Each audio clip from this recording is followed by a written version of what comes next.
T, Charlie G.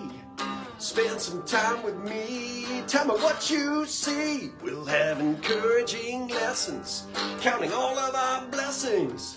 It's Tuesday with Charlie G.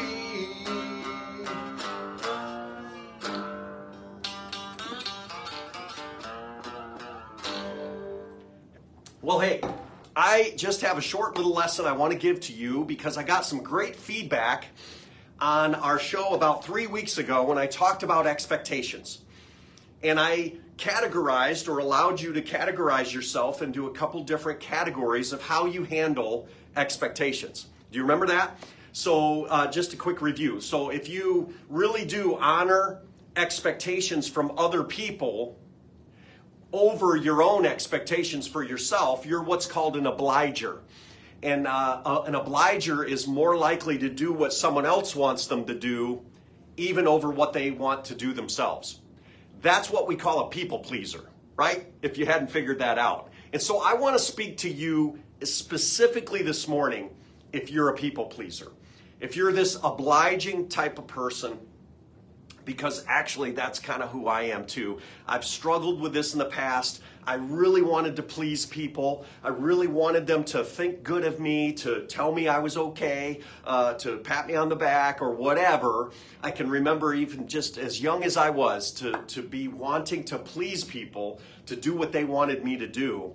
And that is good in some ways. Peer pressure, all those other things, that can get you into trouble if you are too sensitive to what everybody else thinks and you don't think about yourself. So if you fall into that category, I want to encourage you today because I got some keys for you. I got a key, my little metaphor here. A key is a very specific thing that will help you open a door or a lock or whatever.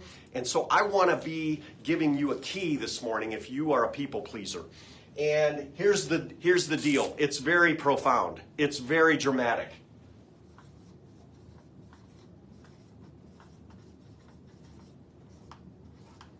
There you go. Obliger.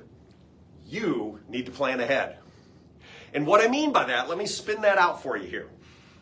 You gotta know what the plan is ahead of time if you're gonna work the plan and get to the goal that you've set. Don't be distracted, okay, by everybody else's expectation for you. You need to set the expectation for yourself. Now, let me give you a really couple practical examples from my own life. Remember, I used to coach out there. Remember, I used to tell you I used to be outside a lot, and I worked with student athletes. Here's something so simple, but it was maddening for me at the time. I want you to think of this scenario with me. I'm driving a van, and we're going to an overnight track meet where we're going to have the meet on a Saturday. And then we're going to stay the night and we're going to drive back Sunday. And I've got a van full of athletes, students, college age students. And on that meet day, we have a great day. It's wonderful. It's a beautiful weather. We drove down south, went to South Carolina and had a great meet. And so after the meet, we're eating dinner. And one of the young ladies says, "Hey, coach, when are we going to leave in the morning?" And guess what? As a young coach, I hadn't decided when we were going to leave in the morning to drive home. It's about a 12-hour drive. Now, as crazy as that may seem to you, I hadn't thought ahead. And I said, "Well, I don't know.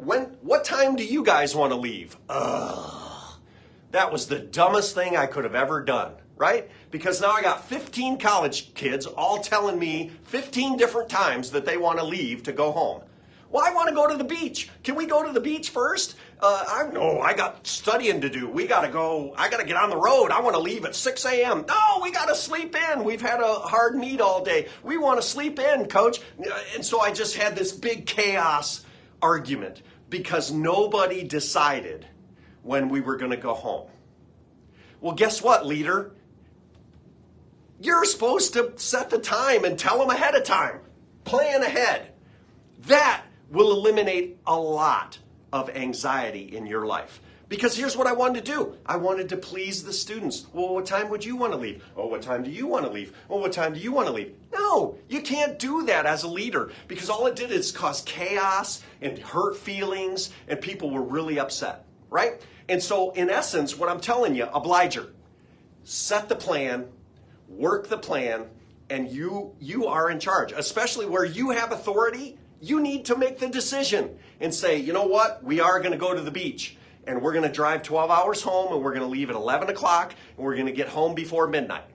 Whatever, that's the decision that you have to make. Don't wait for everybody else to make that decision for you, okay? Does that make sense? Okay, here's the other real practical example that plays out for this. How many of you live financially on a budget? Many of us do, right? You plan how to spend your money, and you plan to attain the goals that you have. So think about a family that just doesn't have a budget. They don't have a plan. And they just react to whatever happens, right? We know families that are struggling that way financially. And one of the first things that we talk to them about is, are you setting a plan? Are you on a budget?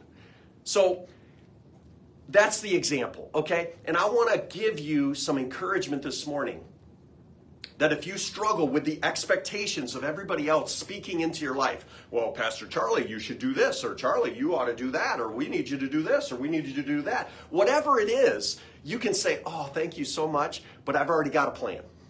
And when that student athlete came to me and said, well, I want to go to the beach. Oh, sorry, we've already made the plan. We're going to eat breakfast and we're going to leave at 9 a.m. That's the plan. In fact, I should have probably told you that 2 weeks ago when we made the decision. Right? So as many decisions in your life that you can get ahead of, obliger, that's what you need to do. You need to set the plan the work, and then work the plan. It's kind of like setting a goal. And if you have not set a goal, it's like, what are you aiming at? The old cliche. If you're aiming at nothing, that's probably what you're going to get. That's what you're going to hit, right? So, and this plays out for all stages of your life, right? All stages of life. Kids, if you're young and you happen to be watching this right now, start saving your money now. Start investing. Young person, if you're working a new job, start investing for your retirement today. It's going to pay off in 40 years, right? If you make the plan today and you decide what you're going to be and you decide what your goals are, hey, that's a great step towards attaining them, right? Rather than just reacting to whatever life brings at you. Like, one of the brilliant things that my wife gave us was an emergency fund.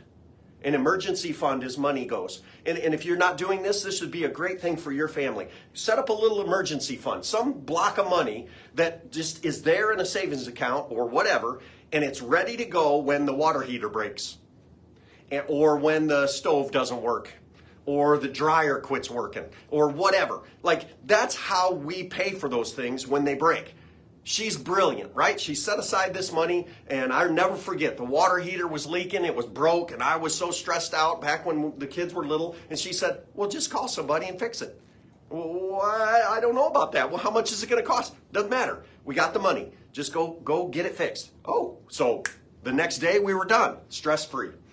That's a part of your life as an obliger. You got to get ahead of the plans. You got to get ahead of the plan. So I hope that encourages you today.